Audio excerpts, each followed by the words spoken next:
ఇగో boils అయితే అయినాయి. ఇప్పుడు రండి ఒకసారి.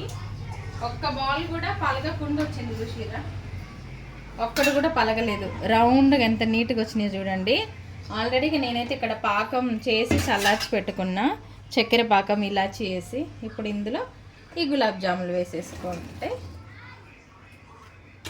ఇంకా ఇదిగోండి, ఈ పాకంలో ఇవి చక్కగా నానిపోవాలి గులాబ్ జాములు. ఇప్పుడైతే ఇంకా మా పిల్లలు టేస్ట్ చూస్తారంట. పిల్లలకైతే పెడుతున్నా, వాళ్ళు తిన్న తర్వాత మళ్ళీ పెడతా. నాని కొద్దిసేపు ఉంటే నానితే ఇంకా బాగుంటాయి. ఆల్రెడీ నానినాయి, తొందరగా నానిపోతాయి బాల్స్ దీంట్లో వేస్తే. ఒకసారి టేస్ట్ నేను చూస్తాను. ఇప్పుడే కదా వేసింది, చూడండి ఎంత చక్కగా నానింది. దగ్గర నుంచి చూపి. ఇదిగోండి గులాబీ జామ్. బా సూపర్గా ఉంది ఫ్రెండ్స్, నిజంగా చాలా అంటే చాలా బాగుంది. ప్రాసెస్ కూడా చాలా సింపుల్.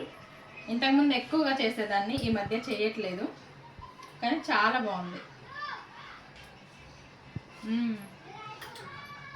కొంచెం స్వీట్ తక్కువ వేసుకున్నా పాకంలో, ఎందుకంటే ఎక్కువ స్వీట్ ఉంటే మొహం కొడుతుంది అనమాట, అందుకోసం. బాయ్ అండి. మరి వీడియో నచ్చితే లైక్ చేయండి.